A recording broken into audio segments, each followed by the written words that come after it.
So meron tayong tanggap guys, so iPhone 6 plus ata ito guys. So ito guys yung iPhone guys, no?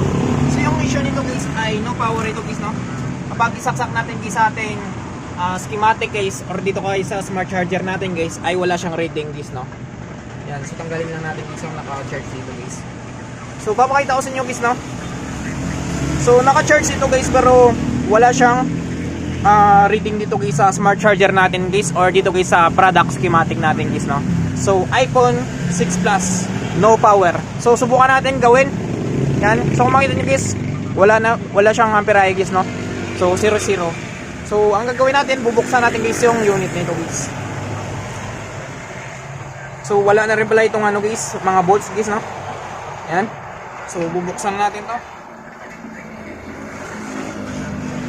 So ipinadala lang sa atin ito guys at pinapacheck kung kaya pa daw ito gawin guys. So subukan natin guys gawin guys, no?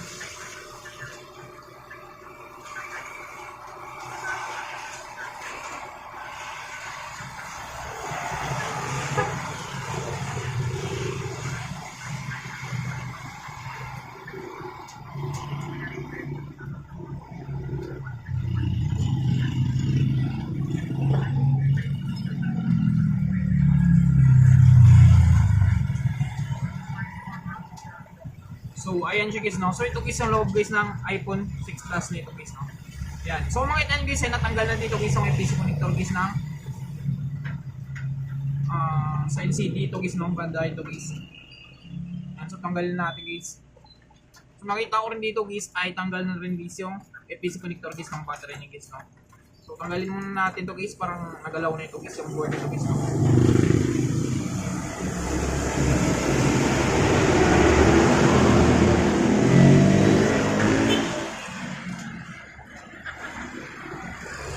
Power guys, so check natin guys yung motherboard nito guys.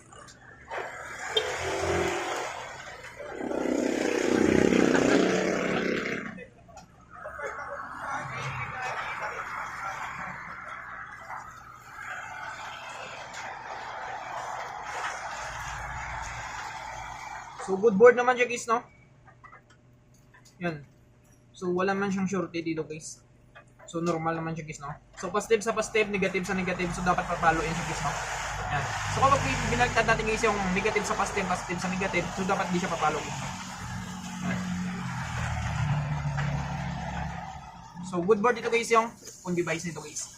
So subukan natin guys, ibalik natin ito. So tanggal na rin kasi dito guys yung cover nito guys, no? So check natin, baka LCD lang guys yung tama nito guys.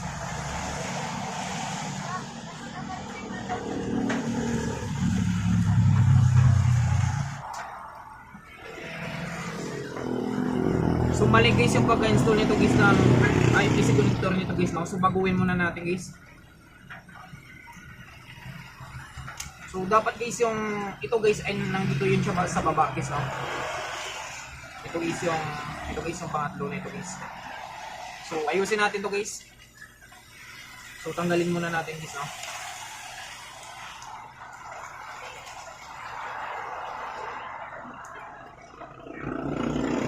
Mali guys yung pag-install guys ng mga PC connector nito guys, no?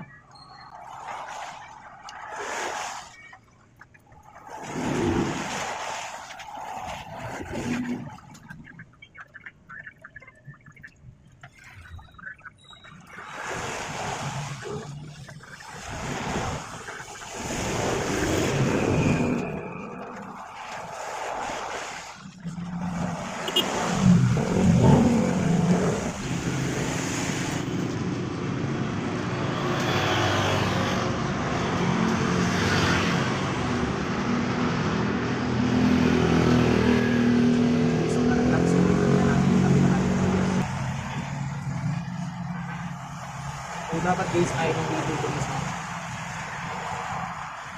Yan. So dapat pangatlo ito guys. Yan. So dapat pangatlo ito guys, no? So kasi guys yung flex guys ng camera nito guys, no? Yan. So balik natin.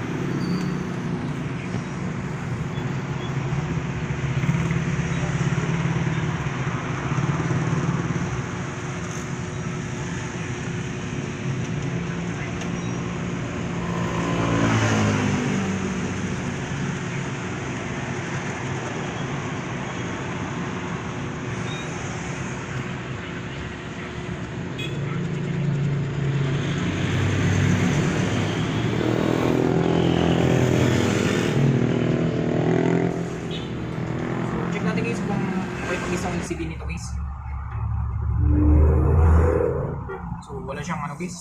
So, no power talaga guys. So, saksakan natin. Check natin guys sa schematic natin guys na. So, no power siya.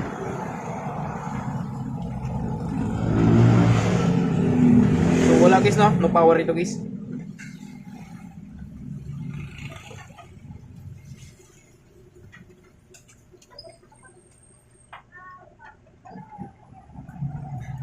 So, wala naman siyang shorted guys, no? So, no power talaga siya guys. So, subukan natin guys, bagong battery guys, no?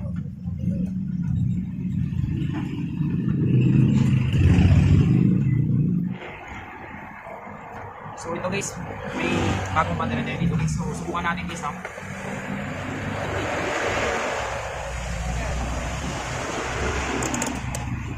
So, check muna natin guys kapag meron pa naman. So, ayan siya guys. So, ito guys ang battery na to.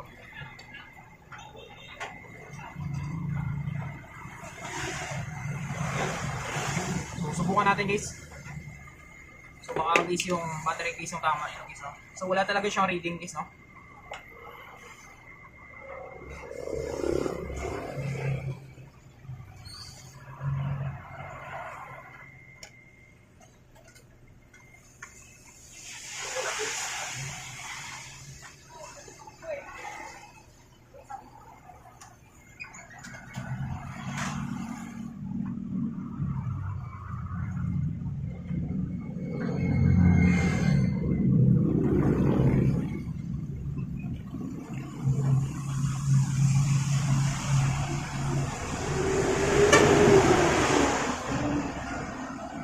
Na rin natin guys.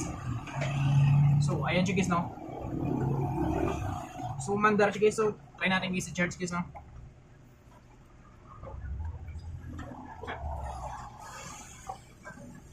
So, check natin guys kung meron siyang reading guys.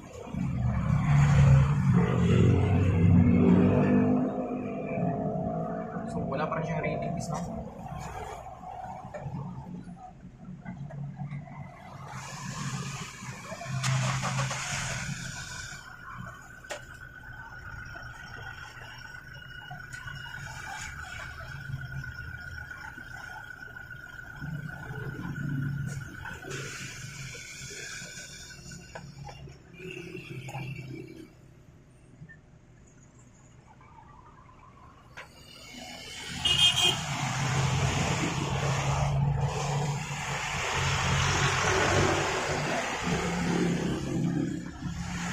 Ayan siya guys, no?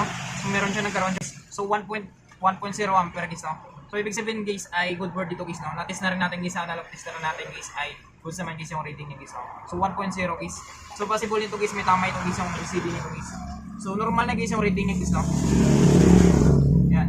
So, walang display guys yung LCD niya. So, possible guys, ang may tama nito guys ay LCD guys, no? Yan.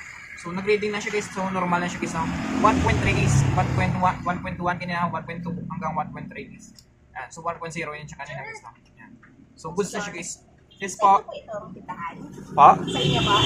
Opo. Lagyan natin ng signage. Libre lang. Anong globe? Opo, pwede naman po. May ano naman ako. Ayan, may permit ka naman. Ano nalagay natin sa pangalan mo? Ah, binigyan ko na pala ni ano, ni Jess. Pa? Opo. Ni Jess. O, lagyan natin ng ano, signage. Sige po. Mike Michael po. Michael. Ano Mike Michael's cellphone repair shop. Michael. Mike Michael. Ay, sulat mo na lang. Ito po, ma'am. Thank you po. Okay. Michael cellphone. Baka meron ka na dyan. Thank you. Ano ka wala ka nagagastos eh. Oo. Magpalagay sana ako eh. Kaso lang ano, busy pa ako. Okay, Pero okay na rin yan. May free tayo ng sendboard. Hindi ka nagagastos. Oo nga. Ipon mo pa yun sa negosyo mo. Meron naman ako dito. Madami pa akong globe na SIM card dito eh. Thank you. Globe tsaka TM. Ako pala si Donna Sir Mike. Welcome po, ma'am. Thank you po. Thank you rin sir. Sige po. Bilis ko usap eh. Oh. Wala na pala yun nandito. Papalitan ko sana yung ano niya eh. Hindi ko lang sigurado. Kailan niyo tanongin po? Ito hindi, yung may-ari nito is isa, okay, nakausap ko na ito sa bill. Papalitan ko ulit yun sa bill, pero wala naman talaga isa. Itong isa, papalitan ko, pero gusto pa niya may check yung pangalan. Palitan niya. Sige, salamat. Salamat po. Thank you. Baka kung hindi late this week, early next week. Sige po. So, ayun guys, no. So, nakalibre pa tayo guys ng signboard ng ng SIM guys, no. Yan. So, normal na guys yung reading niya guys, no. 1.3 ampere guys. Yan. So, kung makita nyo guys. Yan. So, chinik naman natin guys sa ating chinik natin guys sa tester natin goods naman guys, no. So, possible nito guys ay guys, no. LCD tsaka yung battery guys yung issue guys ng phone device nito guys, no. Kasi nga kanina guys ay no power talaga siya guys, no. So, 0 ampere siya guys, no. So wala siya talaga siyang rating dito guys sa product schematic natin guys or dito guys sa smart charger natin guys, no. So nung pinalitan natin guys ng bagong battery guys, saka pa siya nagkaroon guys ng reading guys, no. So 1.3, so normal na yun siya guys, no. Yan. So yung tama nito guys ay battery at yung LCD guys. Yan. So I hope guys na makatulong sa inyo itong video tutorial natin. Sa mga bago lang sa ating channel guys, no, huwag natin kalimutan guys i-click guys ang subscribe at yung notification bell button para ma-update ko kayo guys sa susunod natin guys na video tutorial. Thank you guys and God bless sa lahat.